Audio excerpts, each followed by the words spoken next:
আসসালামু আলাইকুম, আপনাদের সবাইকে স্বাগত জানাচ্ছি। এখনকার আলোচনা আপনাদের সঙ্গে আছি আমি সিরাজুল ইসলাম।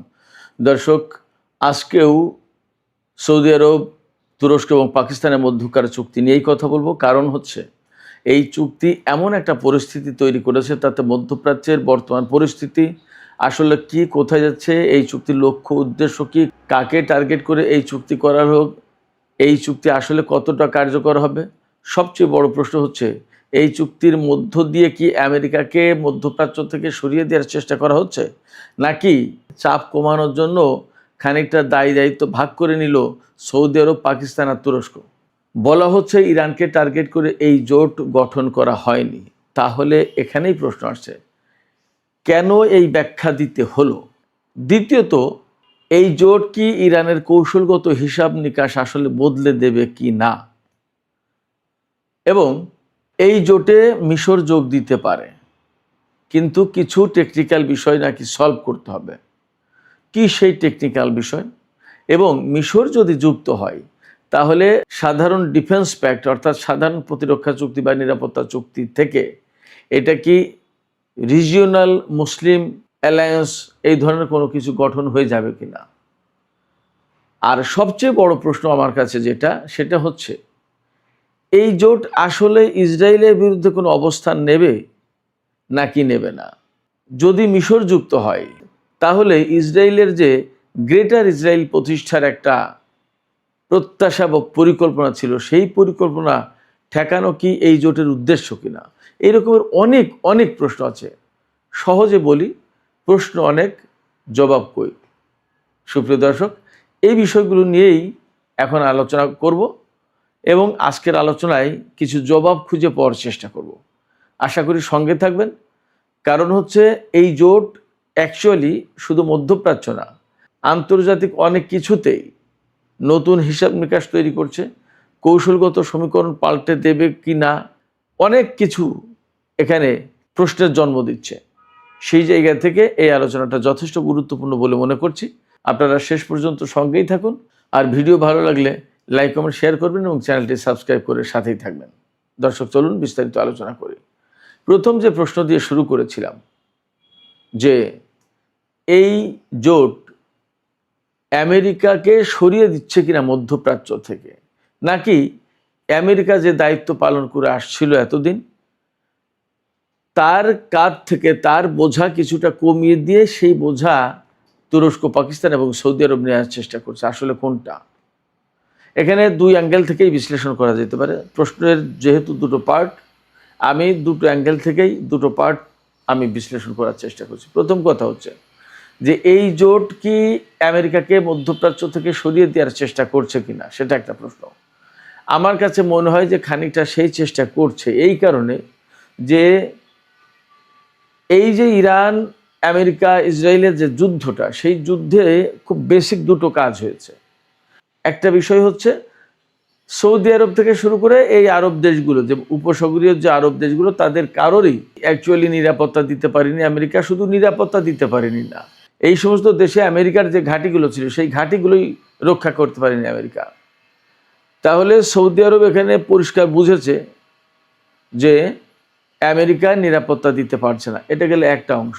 আর একটা অংশ হচ্ছে যে, আরব দেশগুলোর উপরে যখন আরব দেশগুলো বিভিন্ন বিমানবন্দরে বা মার্কিন ঘাঁটিতে যেখানে যেখানে মার্কিন বিমান এই সমস্ত ছিল, সেখানে যখন ইরান একের পর এক ক্ষেপণাস্ত্র এবং ড্রোন হামলা চালিয়েছে, সেইগুলো রক্ষা যতটা করার চেষ্টা করেছে, তার চেয়ে সবার আগে ইসরায়েলের নিরাপত্তা রক্ষাটা আগে করেছে। এবং এই অঞ্চল থেকে কোনো কোনো সময় থার্ড পেট্রিয়ট সরিয়ে নিয়ে ইসরায়েলকে নিরাপত্তা দেওয়ার চেষ্টা করেছে। এবং সৌদি আরব বা আরব দেশগুলোর উপরে যে সমস্ত ক্ষেপণাস্ত্র বা ড্রোন ছুড়েছে ইরান, সেগুলো ঠেকানো চেয়ে ইসরায়েলকে লক্ষ্য করে যে সমস্ত ক্ষেপণাস্ত্র এবং ড্রোন ছুড়েছিল ইরান, সেইগুলোকে ঠেকানোর চেষ্টা করেছে বেশি। এগুলো চোখের সামনেই সৌদি আরব এবং অন্য আরব দেশগুলো দেখেছে। দেখার পরে এই জায়গা থেকে আমেরিকার উপর তাদের আস্থা কমে যাওয়াটা স্বাভাবিক। যার কারণে সৌদি আরব বা অন্যান্য আরব দেশ, বিশেষ করে সৌদি আরব, কাতার, এই দুটো দেশ আমেরিকাকে অনেক ক্ষেত্রেই সাহায্য সহযোগিতা করেনি বা তাদের সক্রিয় কোনো ভূমিকা ছিল না। তারা বেশিরভাগ ক্ষেত্রে নীরব ছিল, চুপ ছিল, অথবা একেবারে উপায়হীন হয়ে তাদের হয়তো ঘাঁটি টাটি ব্যবহার করেছে, বাট তারা আমেরিকাকে কোনো সাহায্য সহযোগিতা করেনি। এইরকম মোটামুটি দেখা যায়। এবং মাঝে মাঝে আমরা এমন খবর পেয়েছি যে সৌদি আরবের সাথে ডোনাল্ড ট্রাম্পের টানাপোড়েন। সৌদি আরব বলছে যে আমার আকাশ, আমার ঘাঁটি তোমরা ব্যবহার করতে পারবে না। তারপরে এই যে সর্বশেষ যে বড় হামলা চালাতে চেয়েছিল আমেরিকা, তখন সৌদি যুবরাজ মোহাম্মদ বিন সালমান সরাসরি ট্রাম্পকে ফোন করে বলছে যে এই কাজ করবেন না, এতে অনেক বেশি ক্ষতিগ্রস্ত হবে, সংকটে পড়বে মধ্যপ্রাচ্যের সমস্ত তেল এবং গ্যাসের অবকাঠামো, তেল ক্ষেত্র, রিফাইনারি এবং গ্যাসের ফিল্ডগুলো। তার মানে কি, আমেরিকার এই হামলায় ইরান কতটা ক্ষতিগ্রস্ত হবে, তার চেয়ে ইরান যে পাল্টা হামলা চালালে মধ্যপ্রাচ্য ব্যাপকভাবে ধ্বংসপ্রাপ্ত হবে, এই বিষয়টা বুঝতে পেরেছে সৌদি আরবের লোকজন। এই জন্য তারা আমেরিকার উপর আস্থা না রেখে বরং বলছে যে আপনারা হামলা করবেন না ইরানের উপর, আপনারা ইরানের উপর হামলা করলে ইরান যে পাল্টা প্রতিশোধ দেবে আরব দেশগুলোর উপরে, তার ক্ষয়ক্ষতি আমাদের উপর দিয়ে যাবে। তার মানে আমেরিকার উপর কিন্তু তাদের আস্থা নেই, এটা একটা বাস্তব দিক। কিন্তু তুরস্ক, সৌদি আরব এবং পাকিস্তান, তিনটা দেশই যেহেতু আমেরিকার পক্ষের দেশ, এবং তিনটা দেশের সাথে আমেরিকার সম্পর্ক হচ্ছে, আমি গত রাতের ভিডিওতে বলেছি যে তুরস্ক হচ্ছে সরাসরি নেটো জোটে অর্থাৎ মার্কিন নেতৃত্বাধীন সামরিক জোটের সদস্য। সে যদি এখানে এসে জোট করে, আবার তার সাথে ইসরায়েলের সম্পর্ক কিন্তু কম বেশি আছে, সে যদি এখানে এসে জোট করে তাহলে ইরানকে রক্ষার জন্য জোট করছে, মুসলিম স্বার্থ রক্ষার জন্য জোট করছে, নাকি আমেরিকা যেটা করতে পারেনি সেটা করার জন্য জোট করছে? অর্থাৎ এখানে যেহেতু তিন দেশই মুসলিম দেশ এবং আঞ্চলিক দেশ, এরা যদি জোট করে তখন ইরানের পক্ষে এই সমস্ত জায়গায় যুদ্ধ করাটা কঠিন হয়ে যাবে, কারণ মুসলিম ভ্রাতৃঘাতী যুদ্ধ হিসেবে গণ্য হবে। আবার শিয়া সুন্নির একটা প্রশ্ন আসছে, এরকম অনেক হিসাব নিকাশ আছে। তাহলে আলটিমেটলি আমেরিকার স্বার্থ কিন্তু রক্ষা করে এই দিক দিয়ে। আসলে কোনটা, অনেক অনেক অস্পষ্টতা আছে, অনেক প্রশ্ন আছে এই সব জায়গায়। এরপরে আমরা যদি দ্বিতীয় পয়েন্ট নিয়ে আলোচনা করি, ইরানকে টার্গেট না করেও কি ইরানের যে কৌশলগত একটা শক্তিমত্তা বা তার যে অবস্থান ছিল বা আছে, সেইটাকে দুর্বল করার চেষ্টা করবে এই জোট, সেটা কি না? প্রথম প্রশ্ন হচ্ছে যে তুরস্কের পররাষ্ট্রমন্ত্রী হাকান ফিদান তিনি বলেছেন সরাসরি যে আমরা ইরানকে টার্গেট করে এই জোট গঠন করিনি। এই কথার ভেতরেই সবচেয়ে বড় প্রশ্ন রয়েছে যে তাকে এই কথা কেন বলতে হচ্ছে যে ইরানকে টার্গেট করে আমরা করিনি, এই কথা কেন বলতে হলো? তার মানে ভেতরে কি কোনো কিন্তু আছে, কোনো কিছু লুকানো আছে কিনা, সেই প্রশ্ন কিন্তু অনেক বড় প্রশ্ন। অর্থাৎ আপনি যখন ব্যাখ্যা দিচ্ছেন তখন কিন্তু আপনার ব্যাখ্যার প্রয়োজনীয়তা কি, কেন আপনি ব্যাখ্যা দিলেন, সেই প্রশ্নই কিন্তু উঠে আসে যে আপনি কেন বলছেন এটা। আপনার কাছে তো জানতে চাইনি কেউ যে এটা ইরানকে লক্ষ্য করে কিনা, বা ইরান তো বলেননি যে আমাকে লক্ষ্য করে তোমরা এই জোট করলে, তাহলে আপনি কেন বলছেন যে ইরানকে লক্ষ্য করে না? এই প্রশ্ন কিন্তু অনেক বড় প্রশ্ন। তো সেই জায়গা থেকে প্রশ্ন হচ্ছে যে এই জোট ইরানের কৌশলগত হিসাব নিকাশ বদলে দেবে কিনা। ইরানের কৌশলগত হিসাব নিকাশটা কি? ইরানের কৌশলগত হিসাব নিকাশ হচ্ছে হরমুজ প্রণালী কন্ট্রোল করা, তারপর আঞ্চলিক পর্যায়ে ইরান যে একটা বড় শক্তি হিসেবে উঠে দাঁড়ালো এটাকে ঠিকমতো প্রতিষ্ঠা করা, আঞ্চলিক পর্যায়ে যে সমস্ত প্রক্সি ফোর্স আছে বা প্রতিরোধকামী সংগঠনগুলো আছে সেগুলোর সাথে ইরানের সম্পর্ক যথেষ্ট। এখন এই প্রক্সি ফোর্সগুলোকে কিন্তু আমেরিকা এতদিন ধরে ডিসম্যান্টেল করার চেষ্টা করেছে, ধ্বংস করার চেষ্টা করেছে, ইসরায়েল ধ্বংস করার চেষ্টা করেছে, এদের উপরে নিষেধাজ্ঞা আরোপ করেছে, এদেরকে সন্ত্রাসী সংগঠন বলেছে, কিন্তু ইরান এদের সাথে সম্পর্ক মেনটেন করেই চলেছে। এবং এখন তারা কিন্তু আঞ্চলিক পর্যায়ে বেশ ভালো শক্তি, ইসরায়েলের সাথে আমেরিকার সাথে কম বেশি টুকটাক যুদ্ধ করেছে। এই পর্যায়ে এসে ইয়েমেনের সাথে যে যুদ্ধটা সৌদি আরবের বর্তমানে চলছে, এর ভেতরে ইরাকের রেজিস্ট্যান্স ফোর্সের উপরে কিন্তু সৌদি আরব হামলা চালিয়েছে। সৌদি আরব হামলা চালানোর পরে ইরাকের রেজিস্ট্যান্স ফোর্স এবং ইয়েমেন তারা পরিকল্পনা করেছিল যে অ্যাট এ টাইম তারা দুই পাশটা সৌদি আরবের উপর হামলা চালাবে, কিন্তু কোনো না কোনো কারণে হামলাটা বন্ধ করেছে। হয়তোবা ইরান অনুরোধ করেছে যে এখন না, এই জোট গঠন আমরা তাদের সাথে বোঝাপড়া করি কিভাবে কি করতে চাই, কি বিষয়। কিন্তু ফ্যাক্ট হচ্ছে কি, যে প্রতিরোধকামী সংগঠনগুলোর বিরুদ্ধে এতদিন যুদ্ধ করেছে ইসরায়েল এবং আমেরিকা, সেই প্রতিরোধকামী সংগঠনগুলোর বিরুদ্ধে এখন সরাসরি সৌদি আরব যুদ্ধ করবে বা হামলা চালিয়েছে। তো হামলা চালিয়েছে, এখন যদি তারা পাল্টা হামলা চালায় তাহলে তুরস্ক এবং পাকিস্তান তো তাদের বিরুদ্ধে সৌদি আরবের সাথে মিলে হামলা চালাবে। তাহলে আঞ্চলিক পর্যায়ে ইরান এতদিন যে নার্সিং করলো বা সম্পর্ক বা সাপোর্ট দিয়ে এই সমস্ত সংগঠনগুলোকে বেশ খাড়া করে তোলার জন্য চেষ্টা করলো, সেই চেষ্টায় কি এখন পানি ঢেলে দেবে সৌদি আরব, পাকিস্তান এবং তুরস্ক? এই প্রশ্ন কিন্তু আসছে। যে কাজ করে খুব বেশি সফল হতে পারেনি আমেরিকা এবং ইসরায়েল, সেই কাজ কি এখন আমেরিকা বা ইসরায়েল তুরস্ক, পাকিস্তান এবং সৌদি আরবকে দিয়ে করাচ্ছে কিনা, সেটা কিন্তু একটা বড় প্রশ্ন। এরপরে আরেকটা প্রশ্ন, তুরস্কের পররাষ্ট্রমন্ত্রী হাকান ফিদান বলেছেন যে মিশর এই জোটে যোগ দেবে এবং আমরা তাকে কার্যত বা ন্যাচারালি আমাদের সদস্য বলেই মনে করছি। কিছু সামান্য টেকনিক্যাল ইস্যু আছে, এই ইস্যুসগুলো সলভ হলে আমরা তুরস্ককে নিয়ে নেব এবং তুরস্ক জোটে যোগ দেবে। এখানে বেশ কয়েকটা প্রশ্ন আছে।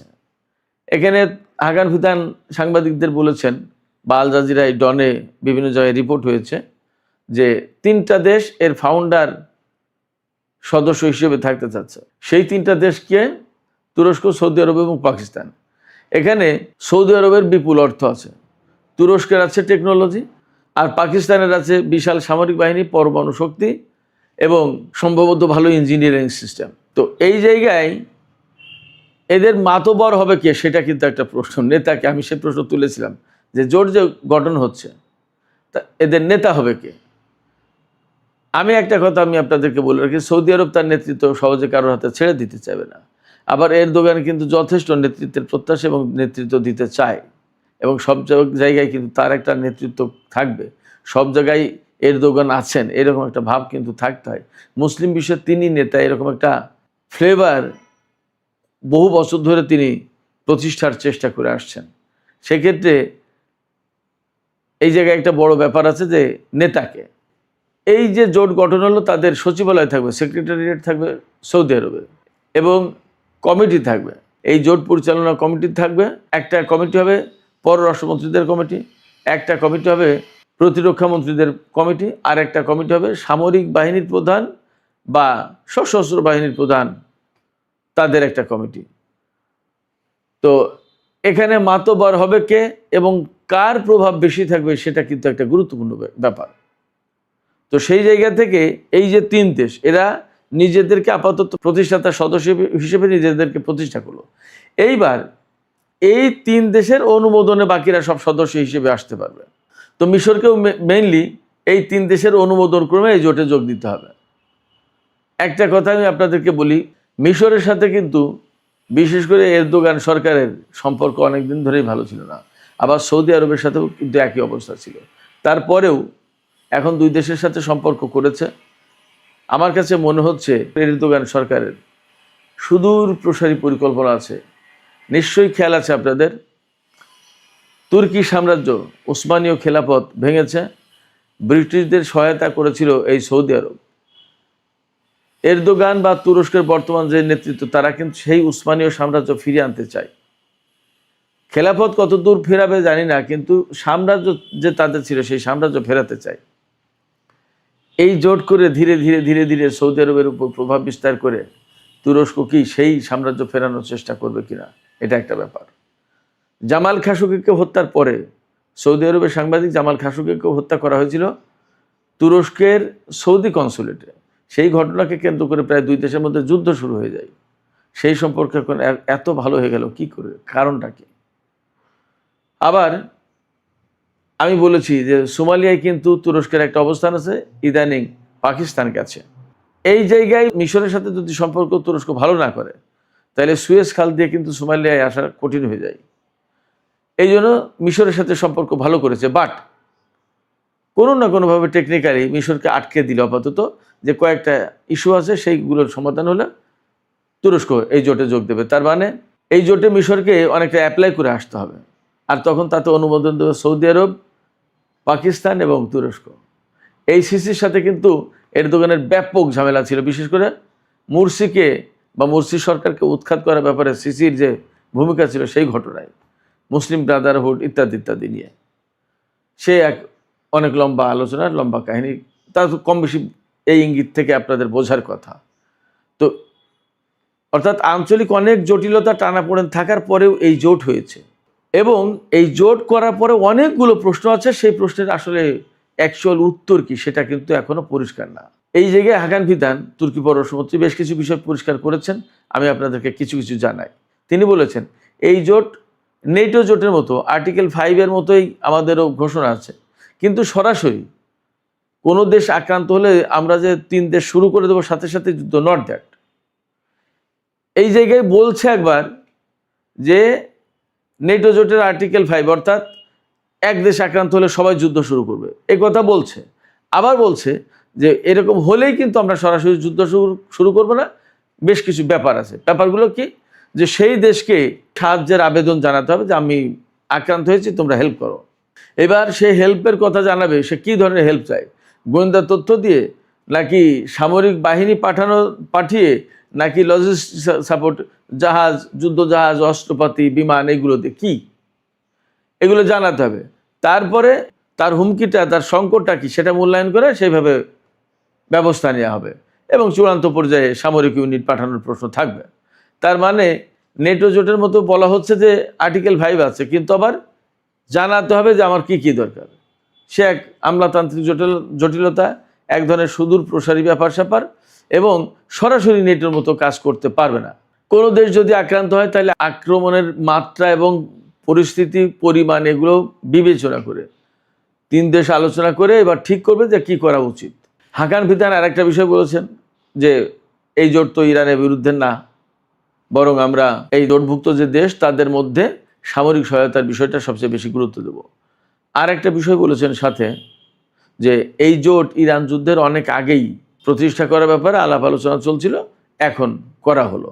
তবে এই জোট গঠনের পরেও মধ্যপ্রাচ্যের চলমান বাস্তবতা এবং নানামুখী জটিলতা যা আছে সেগুলো ওভারকাম করে আসলে কত দূর আগাতে পারবে এবং তাদের লক্ষ্য উদ্দেশ্যটা কি এবং কিভাবে তারা কি করবে, এটা এখনই বলা যাবে না, অনেক সময় লাগবে, সময়ের প্রয়োজন। এদিকে আরেকটা বিষয় আপনারা নিশ্চয়ই খেয়াল করেছেন, মার্কিন প্রেসিডেন্ট ডোনাল্ড ট্রাম্প কিন্তু এই ব্যাপারে কোনো বক্তব্য দেননি। এই যে জোটটা হলো, তিনি কোনো বক্তব্য দেননি। তিনি হয়তো পর্যবেক্ষণ করছেন, আরও জানা বোঝার চেষ্টা করছেন কি হয়, একটু জানি বুঝি দেখি তারপরে বক্তব্য দেবো। এই যে তার যে নীরবতা, এটা কিন্তু একটা ইম্পর্ট্যান্ট ব্যাপার। আরেকটা বিষয় আমি তুলেছিলাম প্রশ্ন, যে এই জোট যে গঠন হলো, নিরাপত্তার প্রশ্ন কার? একটা বিষয় খেয়াল করে থাকবেন, ডোনাল্ড ট্রাম্প ক্ষমতা আসার পরে কিন্তু আব্রাহাম অ্যাকর্ড বাস্তবায়ন করার চেষ্টা করছে, সৌদি আরবের সাথে ইসরায়েলের সম্পর্ক প্রতিষ্ঠা করে দেওয়ার চেষ্টা করছে। অনেক জায়গায় খবর আছে যে সৌদি আরব চাই, আবার অনেক বিশ্লেষক এভাবে বিশ্লেষণ করছেন যে ইসরায়েলকে দিয়ে সৌদি আরবের সাথে যে নর্মালাইজেশন প্রক্রিয়াটা ডোনাল্ড ট্রাম্প চেষ্টা করছিল, এটাকে বাধা দেওয়ার জন্য পাকিস্তান, সৌদি আরব এবং তুরস্ক এই জোট করলো। ব্যাপারটা যদি তাই হয় এবং মিশর যদি যুক্ত হয়, তাহলে কি ব্যাপারটা এই যে ইসরায়েলের যে প্রভাব প্রতিপত্তি মধ্যপ্রাচ্যে ছড়িয়ে পড়ছিল সেটা ঠেকানোর একটা চেষ্টা, নাকি গ্রেটার ইসরায়েল প্রতিষ্ঠা করতে চায়? এই গ্রেটার ইসরায়েল প্রতিষ্ঠা করতে গেলে সৌদি আরবের বিরাট অংশ নিয়ে নেবে, তুরস্ক নিয়ে নেবে, অনেক দেশ, ইরাক, ইরান তো দখল করবে, বহু কিছু। তো সেই সংকট যাতে তৈরি না হয়, আগেই এই দেশগুলো কি, মিশর, তুরস্ক, সৌদি আরব, এরা কি ঠেকানোর চেষ্টায় এই জোট গঠন করলো? অ্যাকচুয়ালি কি? এরকম অনেক প্রশ্ন আছে। এই প্রশ্নগুলোর হয়তো কিছু বিশ্লেষণ আছে, কিন্তু অনেক প্রশ্নের জবাব নেই। আমাদেরকে এই সমস্ত প্রশ্নের জবাব পাওয়ার জন্য আরও অপেক্ষা করতে হবে, আরও ধৈর্য ধরে দেখতে হবে আসলে পরিস্থিতি কোথায় যাচ্ছে। তবে একথা বলি যে এই জোট আলটিমেটলি ইরান এবং তার যে সমস্ত মিত্র সংগঠনগুলো মধ্যপ্রাচ্যে আছে তাদের জন্য নিশ্চয়ই একটা ঝামেলার কারণ হবে এবং তাদের জন্য সংকট সৃষ্টি করবে। তাতে তুর্কি পররাষ্ট্রমন্ত্রী যাই বলুন না কেন, তিনি যতই বলুন যে ইরানকে টার্গেট করে নয়, কিন্তু ইরানকে টার্গেট করে না হলেও ইরান সমর্থিত যে সমস্ত প্রক্সি ফোর্স মিডল ইস্টে আছে তাদের জন্য এই জোট সংকট তৈরি করবে, আপাতত এটা বলা যাচ্ছে। সুপ্রিয় দর্শক, এখনকার আলোচনা এখানে শেষ করতে চাইছি। আলোচনা শেষের আগে আপনাদের মতামত জানতে চাই, আপনারা কি মনে করেন? তুরস্কের পররাষ্ট্রমন্ত্রী হাকান ফিদান বলছেন যে ইরানকে টার্গেট করে এই জোট নয়, ঠিক আছে, কিন্তু ইরান সমর্থিত যে সমস্ত ফোর্স আছে তাদের সাথে অনিবার্যভাবে সৌদি আরবের সংঘাত হবে বা হওয়ার কথা। তাহলে সেই সমস্ত প্রক্সি ফোর্সের জন্য কি এই জোট ঝামেলার কারণ, সংকটের কারণ হবে না? তাহলে বৃহত্তর পরিসরে তো ইরানের জন্যই একটা সংকটের কারণ হয়।